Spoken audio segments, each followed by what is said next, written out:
ቢስሚላህ ወልሐምዱሊላህ ወሰላቱ ወሰላሙ አላ ረሱሊላህ ወአላ አሊሂ ወሰሕቢሂ ወመን ዋላ አማ ባዕድ።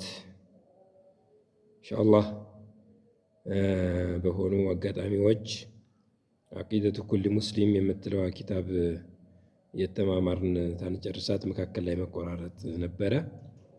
ያንን የነበረው መቆራረጥ እንደገና ለመሸፈን ድጋሜ ወደ እዚህ ፕሮግራም መተናል ማለት ነው። በአላህ ሱብሓነሁ ወተዓላ ፍቃድ የሚቀጥለው ደርሳችን ከጥያቄ ቁጥር 39 መነሻ በማድረግ ይጀምራል ማለት ነው። አብረን እንከታተል። የኪታቡን መልእክት የትክክለኛ የሆነው የሙስሊም አቂዳ ሊሆን የሚገባውን እያብራራችና በማስረጃ አጣቅሳ እየነገረችን ነው። ስለዚህ አሁን ዋናው ነገር ሸይኹ ኪታቧን የጻፋት ሸይኽ ሙሐመድ ጀሚል ዘይኑ መሆኑን ብቻ አይደለም ማየት ያለብን። ጭፍን ተከታይነት አህለሱና ወልጀማዓ የሚያንጸባርቀው ባህሪም አይደለም፣ ግለሰቦችንም አይደለም የምንከተለው። እንደ አጋጣሚ ግለሰብ የሆነ ጊዜ ጥሩ ይናገራል፣ የሆነ ጊዜ ደግሞ ሊንሸዋረርና እንደውም ሊቀለበስ ይችላል እና ሁል ጊዜ ግለሰብ የምንከተል ከሆነ ሲሆን ጥሩ ሲሆን ጥሩ፣ ሲበላሽ ደግሞ መበላሸት አብሮ እንዳይመጣ የምናየው የኪታቧን ዘጋቢ ወይም ደግሞ ጸሐፊ ሳይሆን በኪታቧ ውስጥ እየተመለከትነው ያለው ከማስረጃው ጋር የተጣጣመ አጀንዳዎች ወይም መስአላዎችን ነው ማየት ያለብን ማለት ነው። ስለዚህ ሸይኹ አንዳንድ ነው ማስረጃ እየጠቀሰ ያለው። እነዚህ የጠቀሳቸው ማስረጃዎች እሱ ለሚላቸው መልእክቶች ወይም አጀንዳዎች ምን ያክል ተጧቡቅ አላቸው፣ ምን ያክል ተስማሚ ናቸው የሚለውን በአትኩሮት ማየትና የተጠቀሱት ሐዲሶች ደግሞ ሲሐቸው ትክክለኛነታቸው ምን ያክል ነው የሚለውን ማጣራት ብቻ ነው ተኛ የሚጠበቀው። እውነት ሆኖ ከተገኘ ተዋፉቅ ካለ የኪታቡን መልእክት ሙስሊሞች በእምነታቸው ጉዳይ ሊሆኑት የሚገባ መሆኑን አውቀን የራሳችንንም የሌሎችንንም መልእክት የምናስተላልፍላቸውን ሰዎች አቂዳቸው እንዳይበረዝ የተስተካከለ እንዲሆን መጣር ያስፈልጋል ማለት ነው። የሰው ልጅ መቼም ያው ጉትጎታ ይፈልጋል። ለዛም ነው አላህ ሱብሓነሁ ወተዓላ በተሕዚርም በተብሽርም በተንዚርም ረገበን ወረሀበን ቢተርጊብ ወተርሂብ ሰዎችን ወደ እሱ መንገድ ጥሪ የሚያደርገው ማለት ነው። ጉትጎታ ሁልጊዜ ወሳኝና አስፈላጊ የሆነ ጉዳይ ነው እና ሸይኹ በ39ኛው ጥያቄ ላይ ምን ያነሳሉ? ከይፈ ኑሒቡ ላህ ወረሱለሁ ሰለላሁ ዐለይሂ ወሰለመ፣ አላህ ሱብሓነሁ ወተዓላን እንዲሁም ደግሞ መልእክተኛው ሰለላሁ ዐለይሂ ወሰለምን እንዴት ነው የምንወደው? እንዴት ነው የምንወደው ማለት የውደታ መገለጫችንና መለኪያችን ምንድን ነው? መለኪያው ምንድን ነው? አንድ ሰው አላህን ወድጀዋለሁ ስላለ ወዶታል? አንድ ሰው መልእክተኛውን ወድጃቸዋለሁ ስላለ ወዷቸዋል? የቱ ነው መለኪያው ማለቱ ነው ወይስ ሌላ መለኪያ አለ? መውደድስ እንዴት ነው የሚለውን የሚያብራራ የሆነ ክፍል ነው። በአሁን ሰዓት ሰው እድዓ ላይ የተሰማራበት፣ ሙግት ላይ የተሰማራበት ተጨባጭ ነው ያለው። ሁሉም ሰው መልእክተኛውን ወድጃለሁ እያለ የራሱን ስሜት በራሱ ስሜት የሚነጉድበትና የሚንቀሳቀስበት የሆነ ተጨባጭ ነው ያለው። አንዳንድ ጊዜ ወድጃለሁ የሚለው ወይም ለውደታ እየለፋን ነው የሚለው ላዩ ቅቡ ሊሆን ይችላል። በተለይ ይሄ ዘመን እየአለቀና እንቃሪ የሆነ ሲመጣ ያለው ተጨባጮች ሁሉ በጣም የሚገራርሙ ናቸው። መልእክተኛውን ተወደዱ አንድ ሰዎች አላህን ከወደዱ አላህን ለመውደድና መልእክተኛውን ለመውደዳቸው መናገራቸው አስፈላጊ ባልሆነ ነበር። ሰዎች ግን ዛሬ ይወደናል መለኪያቸውን ጭፈራ ያደረጉበት ወይም ደግሞ በዛ በሚዲያ ወጥተው የሆነ እንጉርጉሮ እያደረጉ መሰል ነገር ወቁልኝ አይነት ነገር አለ። ሐቂቃ በራሱ ጭፈራው እውን የውደታቸው መለኪያ ነው ወይ? እንጉርጉሮው እውን የውደታቸው መገለጫ ነው ወይ የሚለው በጥያቄ ውስጥ እንዳለ ሆኖ እንደው ቢሆንስ ራሱ ወቁልኝ ማለትን ምን አመጣው? ኢኽላስ ሊኖር ይገባል ማለት ነው። ስለዚህ ጥንቃቄያችንን ልንይዝ ይገባል ወንድሞች እህቶች። እንደው ሰዎች ሞቅ ብለው ስለተናገሩ ወይም ደግሞ አይናቸውን ባያወጡ ስለተናገሩ እውነት እንዳይመስለን። ከም ሚን ባኪየቲን ካዚባ ከም ዓይንን ተብኪ ከዚበን ስንትና ስንት ዓይን ነው በውሸት የምታለቅስ ብዙ ዓይኖች አሉና ስለዚህ ያለቀሰ ሁሉ ትክክል አይደለም፣ ያለቀሰ ሁሉ የተበደለ አይደለም። እንዲሁም ደግሞ እድያ ያደረገ ሁሉ የሞገተ ሁሉ እውነተኛም አይደለም። አላህ ሱብሓነሁ ወተዓላ በመሰረቱ መለኪያ አዘጋጅቷል፣ መለኪያ ልኳል። ሰዎች ቀድሞውኑ ስለሚያውቅ ማለት ነው። ለእኛ ነው እንግዳ የሚሆንብን። ሰው የወደደው መልእክተኛውን አላህን ወድጃለሁ ብሎ እነዚህን መገለጫ አድርጎ ያመጣል እንዴ ብለን የምንገረመው እኛ ነን። አላህ ሱብሓነሁ ወተዓላ እውቀቱ ቀድሞውኑ ያለና እንዲሁም ደግሞ ሰፊ ከመሆኑ የተነሳ እንደዚህ ያሉ ሰዎች እንደሚመጡ ቀድሞውኑ ስለሚያውቅ ሰዎች እንዳይታለሉና ሰዎች እንዳይሸወዱ የውዴታ መለኪያዎችንና ወይም ደግሞ መስመሮችን መርሆችን አዘጋጀ ማለት ነው አላህ ሱብሓነሁ ወተዓላ። እና አልመሐባ ውዴታ የሚባለው ነገር ተኩኑ ቢጣዓቲ ወትባዒል አዋሚሪ መልእክተኛውንም ሆነ አላህ ሱብሓነሁ ወተዓላን በመታዘዝና እንዲሁም ደግሞ ትእዛዛቶችን በመከተል ነው ውዴታ ሊገለጽ የሚችለው ነው። ሐቂቃ ይሄ ነው እንግዲህ አላህን ወደናል ታልን አላህን መታዘዝ፣ መልእክተኛውን ወደናል ታልን መልእክተኛውን መታዘዝ፣ አጢዑ ላህ ወአጢዑ ረሱል እንደሚለው አላህ ሱብሓነሁ ወተዓላ እንዲሁም ደግሞ የአላህና የመልእክተኛውን ትእዛዝ አፈንፍነን መከተልና በትእዛዙ ልክ መሆን ያስፈልጋል ማለት ነው። ስለዚህ በራሳችን አመለካከትና በመጥፎ ጓደኞች እየተመራን ያ መለኪያ ያልሆነውን ነገር መለኪያ አድርገን እንወዳቸዋለን ብንል ፈጽሞ የውዴታ መለኪያ አይደለም። ጥንቃቄ ልናደርግ ይገባል። ሰዎች በዚህ ብዙ የተሸወዱ ስላሉ ነው እዚህ ጋር ትኩረት ሰጥተን መናገር አስፈላጊ የሆነው። አላህ ሱብሓነሁ ወተዓላ ውዴታ የሚገለጸው በተግባር እንዲሁም ደግሞ በጧዓ እሱን በመታዘዝ ያዘዘውን በመስራት የከለከለውን በመከልከል ነው። የውዴታ መለኪያ ብሎ ለመግለጹ ወይም ደግሞ ይሄ ለመሆኑ ማስረጃ አላህ ሱብሓነሁ ወተዓላ ሲነግረን ምን ይላል?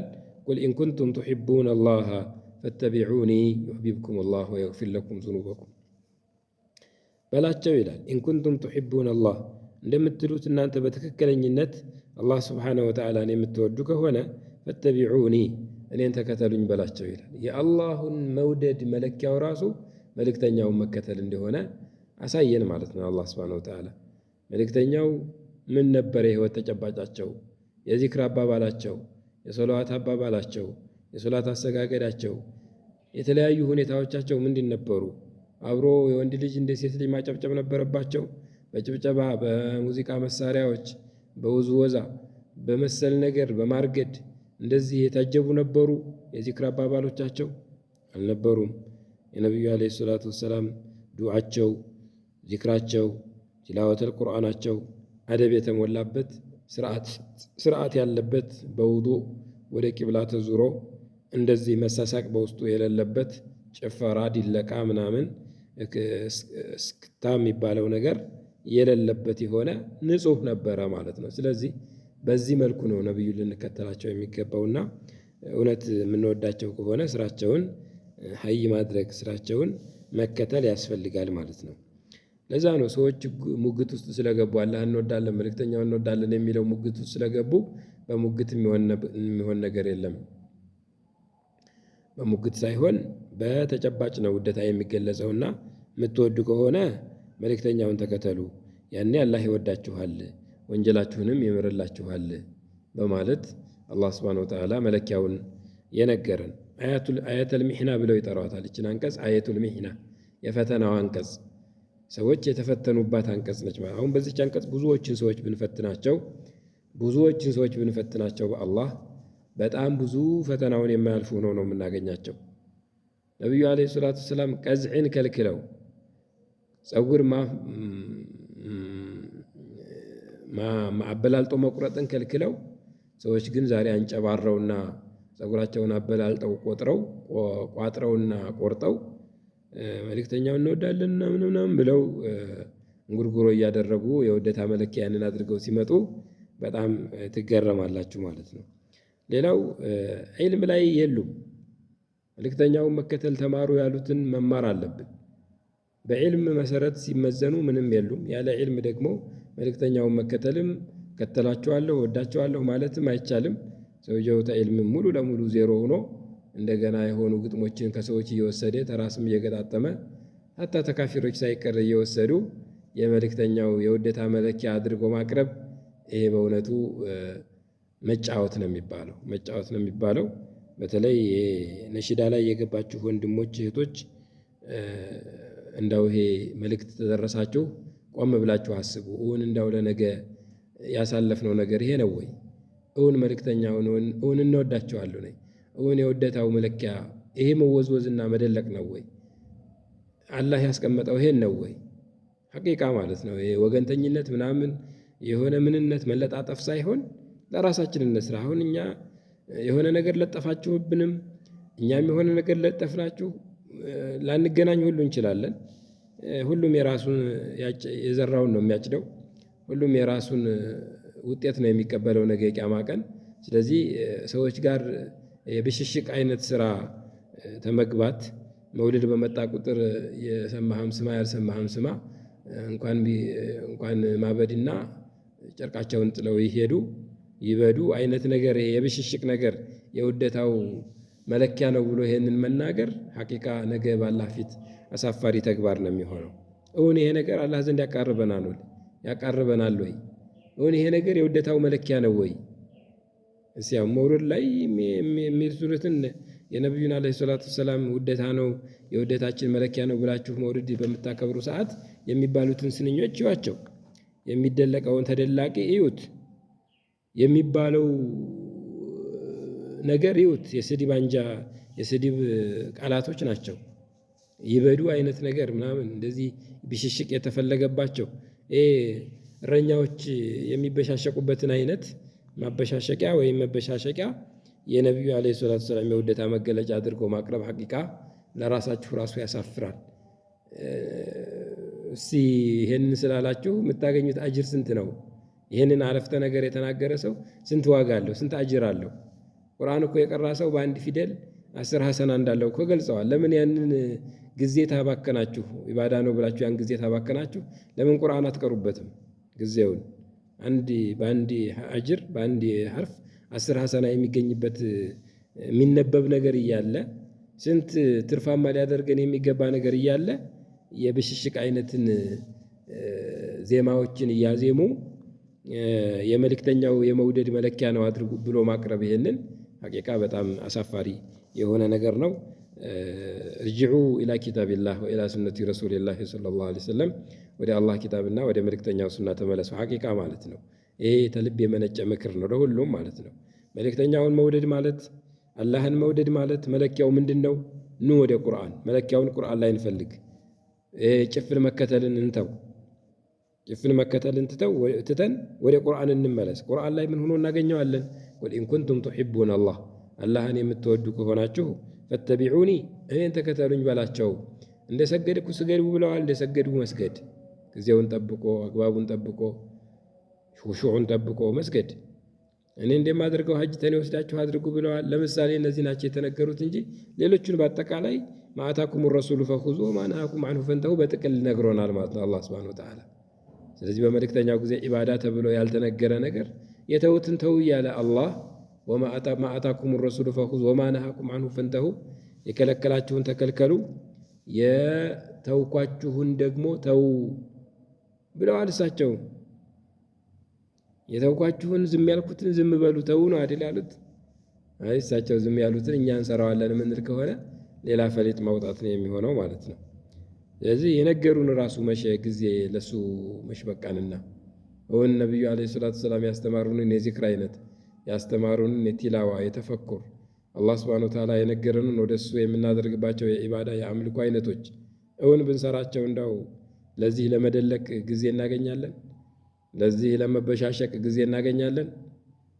የሆነ አጋጣሚ ላይ ተነስተን ሌሎችን ለመንካት ሩጫ ተመሄድ ወደ ራሳችን ነውር ለምን አንመለከትም? በሰሞኑ የምናየው ነገር የምንሰማው ነገር በጣም ከባድ ነው።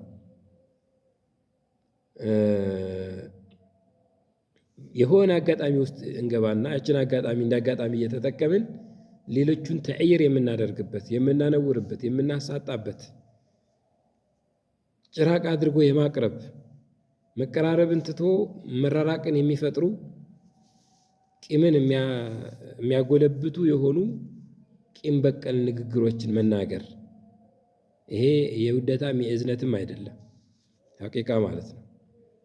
ሰው ምንም አላችሁ ምንም አላህ የወሰነው ብቻ ነው የሚሆነው።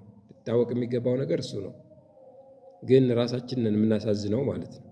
ራሳችንን እናሳዝናለን። ለነፍሳችን አላዘንላትም። በሆነ መንገድ ያስጓዝናት ነው ዝም ብለን በጭፍን። እኛ ደግሞ እንደ ኢስላም ልንከተለው የሚገባ ነገር ሰዎችን አይደለም። ሐታ በዕልም ደረጃቸው፣ በተቅዋ ደረጃቸው፣ በወልይነት ደረጃቸው ጫፍ የደረሱ ቢሆኑም እንኳን እነሱ እንድንከተል አይደለም የታዘዝነው አይደል እንዴ? ተነሱ የምንይዝላቸው ይኖራል፣ የምንተውላቸው ይኖራል። ይሄ መታወቅ አለበት። ይሄ መለመድም አለበት። መሪዎቻችን ራሱ ይህንን ነው ያስተማሩት። ኢማሙ ሻፊዒ፣ ኢማሙ ማሊክ፣ ኢማሙ አቡ ሐኒፋ፣ ኢማሙ አሕመድ ሁላቸውም የመዝሀብ መሪዎች ብንወስድ ያስተማሩት ንግግራቸው ከመልእክተኛው ከአላህ ንግግር ጋር ባልተስማማ ጊዜ ሰዎች እንዳይሸወዱባቸው ነውና፣ ስለዚህ ጥንቃቄ እናድርግ። ሰላሙ አለይኩም ወረሕመቱላሂ ወበረካቱ።